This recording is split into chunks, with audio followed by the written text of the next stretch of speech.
మీరు మాట్లాడింది విన్నాం, రోజా గారు మాట్లాడిన దానికి కౌంటర్గా అంత మాట అనేసారండి ఒకసారిగా. నేనేమన్నానండి? అసలు మమ్మల్ని మాట్లాడే మాట ఏమైనా అర్థం ఉందండి? అసలు మేము ఆవిడకి పుట్టామా? అసలు ఏంటి మా వయసు ఎంత, ఆవిడ వయసు ఎంత?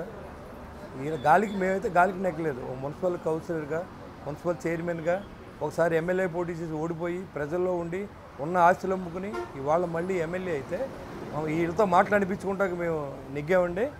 మా కాన్స్టిట్యూన్సీ అడగండి, నేను గెలిచిన తర్వాత ఎంత ఆస్తి అమ్మాను, ఎంతమందికి ఏం పంచిపెట్టానో మీకు అర్థమవుతుంది. ఇలాంటి మాటలు మాట్లాడడం సంస్కారం కాదని చెప్తున్నాం. నేనేం అనలేదే. అంటే మమ్మల్ని నా కొడుకులు అంటే ఏంటండి? ఎమ్మెల్యే నా కొడుకులు అంటే ఎమ్మెల్యేలు అందరూ ఇవి పుట్టినట్ట? ఏం భాష అండి అది? అంటే మా వయసు కంటే చిన్నది కదా. రోజా మాట్లాడవలసిన మాటలు అయ్యి దాని మీద స్పందిస్తే ఇంత మాట అంటారా? అంటే నా కొడుకు అంటే అర్థం ఏంటి? ఆవిడ పుట్టినట్టే కదా. అంటే ఎంత పెద్ద మాట అది? ఎవరు పెద్ద మాట మాట్లాడారు చెప్పండి? గాలిలా కొడుకులు అనేది ఎంత పెద్ద మాట మాట్లాడింది? గాలికి గెలిచామా? కష్టపడి గెలిచాం, ప్రజల్లో ఉండి గెలిచాం, ప్రజల కష్టాల్లో ఉన్నాం, ప్రజల నష్టాల్లో ఉన్నాం. ఈరోజు కూడా అదే రకంగా పనిచేస్తూ ఉన్నాం. బాధ కలుగుద్ది. ఎవరు పడితే అలా మాట్లాడితే ఒప్పుకునే రోజులు కాదు ఇవి. ఎవరిని ప్రతి వాళ్ళని బెదిరించడం, మేము వస్తాం, మీ సంగతి చూస్తాం, ఏం చూస్తారండి? అదే పరిస్థితి నేను అనుకుంటే ఇప్పుడే చూస్తాం.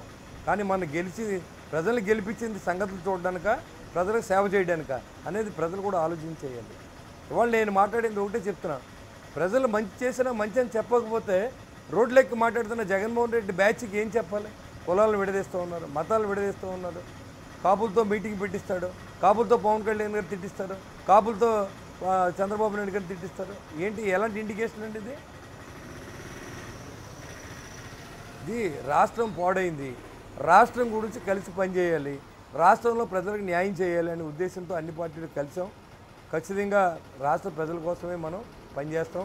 దీంట్లో కక్ష సాధింపులు ఏముండవు. ఏదైతే దోచుకున్నారో, మీరు దాచుకున్నారో, రాష్ట్ర ప్రజలను దోచుకున్న డబ్బుని ఇవాళ కేసులు పెడితే మామూలు కక్షకి బట్టి కేసులు పెడతా అంటున్నారు. అది చాలా తప్పు. ఏదైతే వాళ్ళు వివాదాస్పదంగా మాట్లాడారో, ఏదైతే ఆ రోజు పార్టీ ఆఫీసుల మీద దెబ్బలాటకి వెళ్ళారో, కొట్టారో, అలాంటి సందర్భాల్లో కేసులు పెట్టి ఉండొచ్చు తప్ప ఎవరి మీద, మా కాన్స్టిట్యూన్సీలో అయితే ఏ ఒక్కరి మీద నేను కేసు అమలు చేయించలేదు.